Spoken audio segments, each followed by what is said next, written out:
अकाल तख्त साहिब विखे अज पंज सिंह साहिबाना की इकत्तरता हुई है, जिस दे विच कई वड्डे फैसले लए गए ने। इस विच उन्हां अहम मुद्दिਆਂ ਨੂੰ विचारिया गया जिन्हां दी चर्चा पूरे पंजाब दे विच अते सिख जगत दे विच चल रही सी। भावें ਉਹ ਢੱਡਰੀਆਂ वाले ਦਾ मसला होवे, भावें 267 ਸਰੂਪਾਂ ਦੇ गायब होने का मुद्दा होवे, ਅਤੇ ਭਾਵੇਂ ਕੈਨੇਡਾ ਵਿੱਚ ਛਪਦੇ श्री गुरु ग्रंथ साहिब जी ਦੇ ਸਰੂਪਾਂ ਦਾ मामला होवे। इस तो इलावा सुच्चा सिंह लंगाह ਨੂੰ माफ़ी ਦਾ मुद्दा ਅਤੇ सिक्स फॉर जस्टिस ਦੇ ਵੱਲੋਂ पंजाब ਦੇ ਵਿੱਚ ਗੁਰੂ ਘਰਾਂ ਵਿੱਚ ਕਰਵਾਈ ਜਾਂਦੀ ਅਰਦਾਸਾਂ ਦਾ ਮਸਲਾ ਹੋਵੇ, ਜਿਸ ਦੇ ਲਈ ਲਾਲਚ ਵੀ ਦਿੱਤਾ ਜਾ ਰਿਹਾ ਹੈ। ਇਹਨਾਂ ਸਾਰੇ ਮੁੱਦਿਆਂ ਤੇ ਸ਼੍ਰੀ ਅਕਾਲ ਤਖਤ ਸਾਹਿਬ ਵਿਖੇ ਅੱਜ ਵੱਡੇ ਫੈਸਲੇ ਲਏ ਗਏ ਨੇ, ਜਿਨ੍ਹਾਂ ਦਾ ਐਲਾਨ ਖੁਦ ਜਥੇਦਾਰ ਸ਼੍ਰੀ ਅਕਾਲ ਤਖਤ ਸਾਹਿਬ ਜਥੇਦਾਰ ਹਰਪ੍ਰੀਤ ਸਿੰਘ ਨੇ ਕੀਤਾ ਹੈ। ਕੀ ਕੁਝ ਕਹਿਣਾ ਹੈ ਉਹਨਾਂ ਦਾ ਤੁਸੀਂ ਖੁਦ ਹੀ ਦੇਖ ਲਓ। ਸ੍ਰੀ ਅਕਾਲ ਤਖਤ ਸਾਹਿਬ ਵੱਲੋਂ ਸ਼੍ਰੋਮਣੀ ਗੁਰਦੁਆਰਾ ਪ੍ਰਬੰਧਕ ਕਮੇਟੀ ਵੱਲੋਂ ਹੋਏ ਮਤੇ ਅਨੁਸਾਰ ਗੁਰਦੁਆਰਾ ਰਾਮਸਰ ਸਾਹਿਬ ਵਿਖੇ ਪਬਲੀਕੇਸ਼ਨ ਵਿਭਾਗ ਦੇ ਵਿੱਚ 267 ਸਟਾਕ ਦੇ ਵਿੱਚੋਂ ਘੱਟ ਹੋਣ ਸੰਬੰਧੀ ਸ਼ਿਕਾਇਤ ਦੀ ਪੜਤਾਲ ਲਈ ਇੱਕ ਪੜਤਾਲੀਆ ਕਮਿਸ਼ਨ ਬਣਾਇਆ ਗਿਆ ਸੀ। ਉਹਦੀ ਰਿਪੋਰਟ ਆਈ ਹੈ ਤੇ ਰਿਪੋਰਟ ਵਿੱਚ ਲਿਖਿਆ ਕਿ ਸ੍ਰੀ ਗੁਰੂ ਗ੍ਰੰਥ ਸਾਹਿਬ ਜੀ ਦੇ ਪਾਵਨ ਸਰੂਪ ਸਟੋਰ ਲੈਜ਼ਰ ਦੇ ਵਿੱਚ ਠੀਕ ਢੰਗ ਦੇ ਨਾਲ ਮੇਨਟੇਨ ਨਹੀਂ ਕੀਤੇ ਗਏ ਸਨ।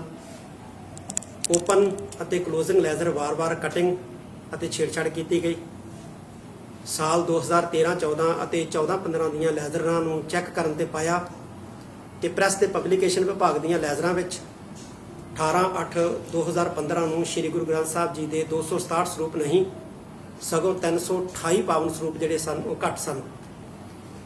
ਇਸ ਤੋਂ ਇਲਾਵਾ ਪਬਲੀਕੇਸ਼ਨ ਵਿਭਾਗ ਵੱਲੋਂ ਜਾਰੀ ਕੀਤੇ ਵੇਸਟਿੰਗ ਅੰਗਾਂ ਲਈ ਦਿੱਤੇ ਵਾਧੀ ਅੰਗਾਂ ਤੋਂ ਅਣਅਧਿਕਾਰਤ ਤਰੀਕੇ ਦੇ ਨਾਲ ਕੁਝ ਪਾਵਨ ਸਰੂਪ ਤਿਆਰ ਕਰਵਾ ਕੇ ਬਿਨਾਂ ਬਿੱਲ ਕੱਟਿਆਂ ਸੰਗਤਾਂ ਨੂੰ ਦਿੱਤੇ ਗਏ।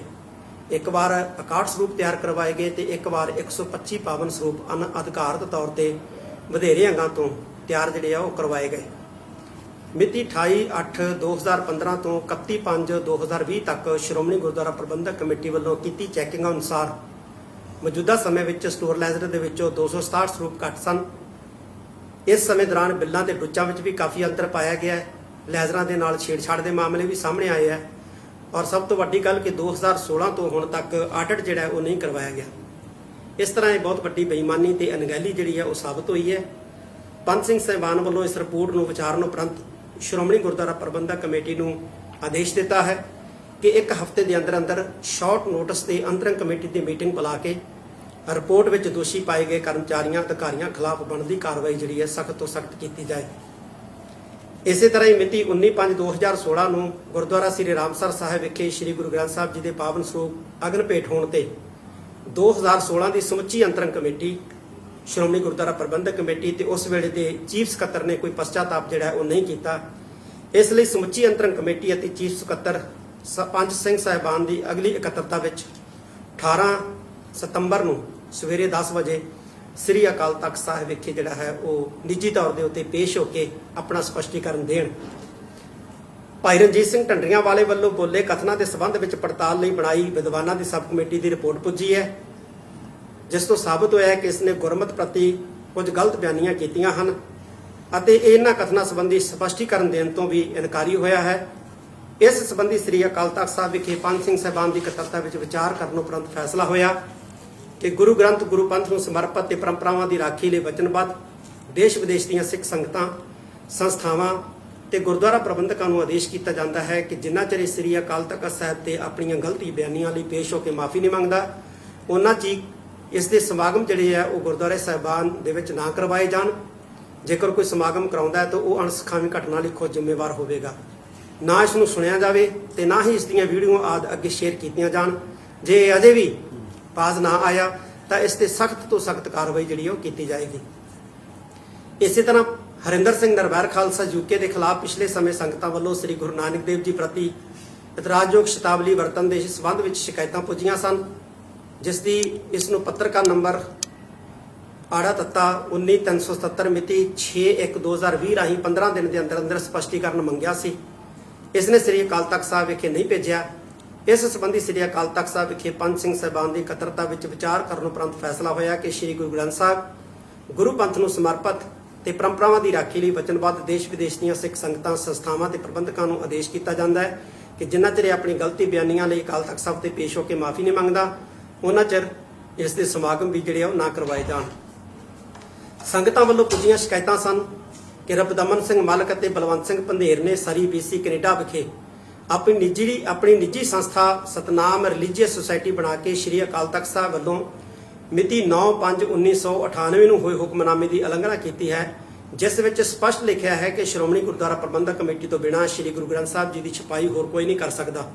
ਇਹਨਾਂ ਨੇ ਬਿਨਾਂ ਆਗਿਆ ਤੋਂ ਸ੍ਰੀ ਗੁਰੂ ਗ੍ਰੰਥ ਸਾਹਿਬ ਜੀ ਦੇ ਸਰੂਪਾਂ ਦੀ ਛਪਾਈ ਕੀਤੀ ਹੈ, ਜਿਸ ਸੰਬੰਧੀ ਸ੍ਰੀ ਅਕਾਲ ਤਖਤ ਸਾਹਿਬ ਵਿਖੇ ਪੰਜ ਸਿੰਘ ਸਾਹਿਬਾਨ ਦੀ ਇਕੱਤਰਤਾ ਵਿੱਚ ਵਿਚਾਰ ਕਰਨ ਉਪਰੰਤ ਫੈਸਲਾ ਹੋਇਆ ਕਿ ਕੈਨੇਡਾ ਨਿਵਾਸੀ ਰਬਦਮਨ ਸਿੰਘ ਮਲਕ ਬਲਵੰਤ ਸਿੰਘ ਪੰਧੇਰ ਨੂੰ ਆਦੇਸ਼ ਕੀਤਾ ਜਾਂਦਾ ਹੈ ਕਿ ਇਸ ਸੰਬੰਧੀ ਆਪਣਾ ਸਪਸ਼ਟੀਕਰਨ 1 ਮਹੀਨੇ ਦੇ ਅੰਦਰ ਅੰਦਰ ਸ੍ਰੀ ਅਕਾਲ ਤਖਤ ਸਾਹਿਬ ਵਿਖੇ ਭੇਜਣ।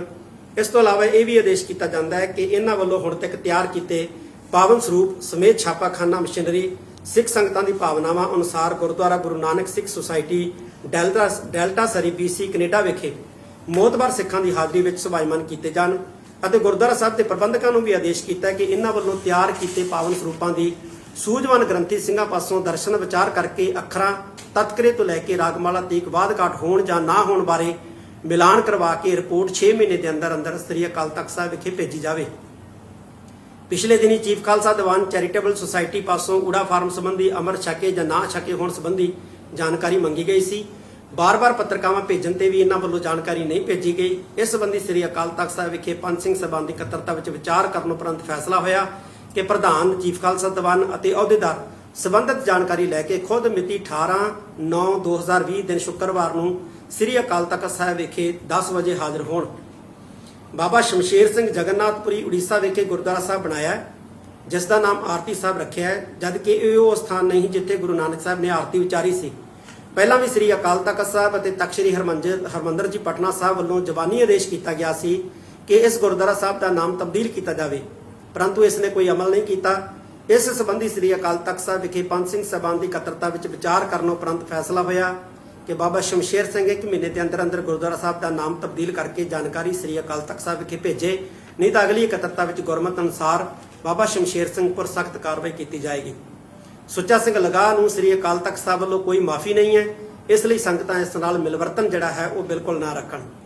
ਸਾਬਕਾ ਜਥੇਦਾਰ ਗਿਆਨੀ ਇਕਬਾਲ ਸਿੰਘ ਨੇ ਅਯੁੱਧਿਆ ਵਿਖੇ ਇੱਕ ਸਮਾਗਮ ਵਿੱਚ ਦਿੱਤੇ ਬਿਆਨ ਦੇ ਨਾਲ ਸਾਡੀ ਜਿਹੜੀ ਹੈ ਪੰਜੇ ਸਿੰਘ ਸਾਹਿਬਾਨਾਂ ਦੀ ਅਸਹਿਮਤੀ ਹੈ ਔਰ ਸਿੱਖ ਇੱਕ ਵੱਖਰੀ ਕੌਮ ਹੈ। ਅਸੀਂ ਸਾਰੀ ਦੁਨੀਆ ਨੂੰ, ਸਾਰੇ ਸੰਸਾਰ ਨੂੰ ਇਹ ਦੱਸ ਦੇਣਾ ਚਾਹੁੰਦੇ ਹਾਂ ਕਿ ਸਿੱਖ ਇੱਕ ਵੱਖਰੀ ਕੌਮ ਸੀ, ਵੱਖਰੀ ਕੌਮ ਹੈ ਅਤੇ ਵੱਖਰੀ ਕੌਮ ਰਹੇਗੀ।